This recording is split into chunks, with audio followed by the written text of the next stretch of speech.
Auto driver ఆత్మహత్యయత్నం, ఆర్థిక ఇబ్బందులతో petrol పోసుకున్న విజయ్ కుమార్, లంగర్ హౌస్లో ఘటన. ఆటో డ్రైవర్లకు మొత్తం ఆశలు లేకుండా పోయినాయి బతుకు మీద. ఏది ఆ ఉచిత బస్సు వచ్చిన కాంచెల్లి వీళ్ళ బతుకులకు భరోసా లేకుండా పోయింది. రోజుకు 1000 రూపాయలు 500 సంపాదించుకునే వాళ్ళు 200 కూడా సంపాదించుకోలేని పరిస్థితికి వచ్చింది. వాళ్ళకు కూడా ఇచ్చిండ్రు. 420 హామీల్లో వాళ్ళకు కూడా ఆటో డ్రైవర్లకు కూడా ఒక హామీ ఇచ్చిండ్రు, నెలకింత గౌరవ వేతనం ఇస్తామని. అది కూడా ఇస్తలేరు. వాళ్ళకు భరోసా లేని బతుకులు అయిపోయినాయి.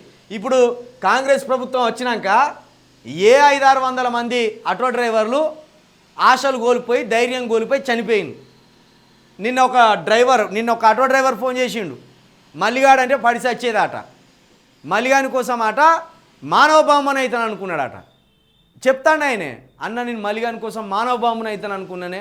ఆ జైల్లో కురికి నేను చచ్చిపోయినా మంచిగా, కానీ ఆ జైలుకి వెళ్ళి అన్నను బయటికి తీసుకురావాలనుకున్నానే. కానీ వాడు ఎంత దుర్మార్గుడే వాడు, ఆ పార్టీ ఈ పార్టీ ఏ పార్టీ పడితే ఆ పార్టీ మారుతాడు అని నేను అయ్యేసిండు. నీ దగ్గరికి వస్తా అన్నా, నేను ఇక్కడనే ఉంటా ఎల్బీ నగర్లా అన్నాడు. సరే రా అని చెప్పిన. వస్తాడు 2 రోజులు అలా వస్తాడు. గట్ల ఆటో డ్రైవర్లకు ఏమాత్రం భరోసా లేకుండా అయిపోయింది. చాలామంది నమ్మిన్లు ఈ బీఆర్ఎస్ పాలనకు వ్యతిరేకంగా ఈ యూట్యూబ్ ఛానళ్ళలో మాట్లాడిన జర్నలిస్టుల గురించి నమ్మిన్లు. వీళ్ళు చెప్పేది నిజమేనేమో, కేసీఆర్ దిగిపోతే కాంగ్రెస్ వస్తే అద్భుతంగా ఉంటుందేమో అని నమ్మిన్లు. వచ్చుడే డ్రైవర్ల మీద ఆశలు లేకుండా ఒక గొడ్డలతోటి చంపినట్టు చేసిండు వాళ్ళను. నేను మొన్న మళ్ళా చెప్తున్నా, ఆటో డ్రైవర్లకు మీరు ఒక 2 బెనిఫిట్స్ చేయండి. మీరు ఏం చేయండి అంటే ఆటో డ్రైవర్లకు దీనివల్ల కొంత ప్రయోజనం ఉంటుంది. ఆటో డ్రైవర్లు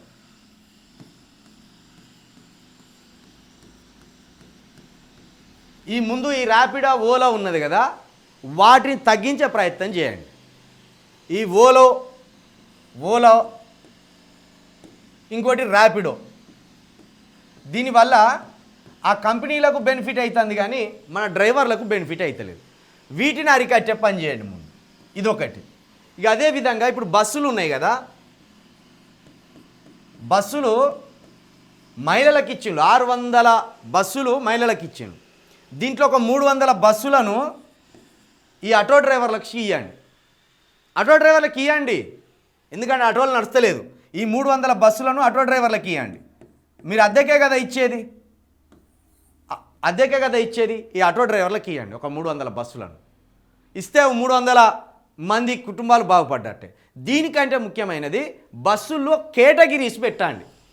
2 రకాల కేటగిరీస్ పెట్టండి, లేదా 3 రకాల కేటగిరీస్ పెట్టండి. ఎట్లా? గ్రీన్ బస్సులు అని కొన్ని పెట్టండి. అంటే వాటికి బాక్స్ వేసి గ్రీన్ కలర్ ఉండాలి. ఈ గ్రీన్ కలర్ బస్సులోనే మహిళలు ఉచిత బస్సు మహిళలు ఎక్కాలి. ఓన్లీ ఈ గ్రీన్ బస్సు వచ్చినప్పుడే ఆ మహిళలు ఆ బస్సులు ఎక్కిపోవాలి. ఇక జనరల్ బస్సులు ఒకటి పెట్టండి. జనరల్ బస్సులు రెండు గ్రూపులు పెట్టినా మంచిదే.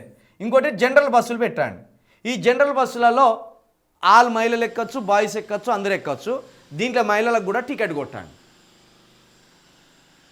మీరు గంపగుత్తగా రాష్ట్ర వ్యాప్తంగా అన్ని బస్సులలో మహిళలు అనే వరకు ఏ బస్సులో చూసి వాళ్ళు ఎక్కిపోతాను. ఈ ఆటో డ్రైవర్లకేమో గిరాకీలు దొరుకుతలేవు, టికెట్ కొనుక్కొని ఎక్కేటోనికేమో ఆ లోపల కుర్చీలు ఉంటలేవు, రకరకాల ఇబ్బందులు ఏర్పడతాయి.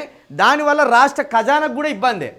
ఇంకోటి కూడా చెప్పిన నేను 8 నెలల క్రితం, 20,000 దాటినా, 20,000 ఆదాయం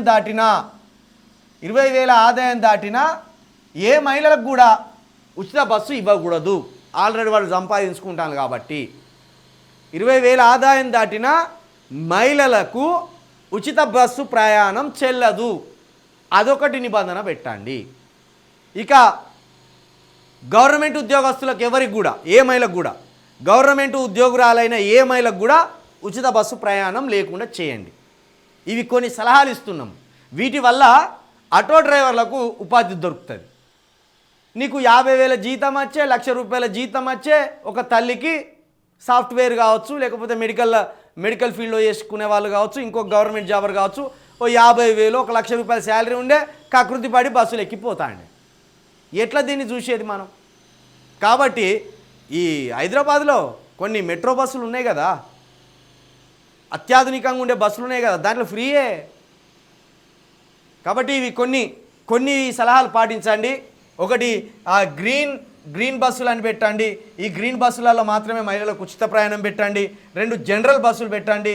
ఈ జనరల్ బస్సులలో మహిళలు ఎక్కకుండా ఒకవేళ వీళ్ళు ఎక్కితే టికెట్లు కొట్టేటట్టు ఒక ఆలోచన చేయండి. దీనివల్ల ఆటో డ్రైవర్లను కాపాడిన వాళ్ళు అవుతారు. కొన్ని సలహాలు తీసుకోండి. మరీ చెప్తున్నాం, ఆదాయం సంపాదించుకునే శక్తి ఉన్న మహిళలకు ఉచిత బస్సు ప్రయాణం నుండి మినహాయించండి వాళ్ళను. దానివల్ల ఆర్టీసీకి ఆదాయం కూర్చిన వాళ్ళం అవుతాం, ఆర్టీసీ నష్టాలను తగ్గించిన వాళ్ళం అవుతాం, తిరిగి ఆటో డ్రైవర్లకు ఉపాధి కల్పించిన వాళ్ళం అవుతాం. మీరు గంపగుత్తగా ఉచిత బస్సు అనే వరకు సంపాదించేటోళ్ళు ఎక్కుతాన్లు, ఆదాయం లేనోళ్ళు ఎక్కుతాన్లు, అందరు కలిగం బులిగం అవుతాను. కాబట్టి ఆటో డ్రైవర్ల ఆత్మహత్యలను నివారించాలంటే బస్సులలో ఇట్లా రకరకాలుగా పెట్టి వాళ్ళని ఆదుకోవాలని మా వంతుగా ఒక చిన్న సలహా ఇస్తున్నాం. దీన్ని పాటిస్తే కొంచెం బాగుంటుంది. ఇది నేను సర్కారు వచ్చినాక 2 నెలల క్రితమే చెప్పిన. ఇది సర్కారు వచ్చినాక 2 నెలల తర్వాత చెప్పిన. నేను దాన్ని పట్టించుకోలే. దాన్ని 2 లక్షల మంది చూసిండు, కానీ దాన్ని ఎవరన్నా ఫార్వర్డ్ చేసిండు లేదో కూడా తెలియదు.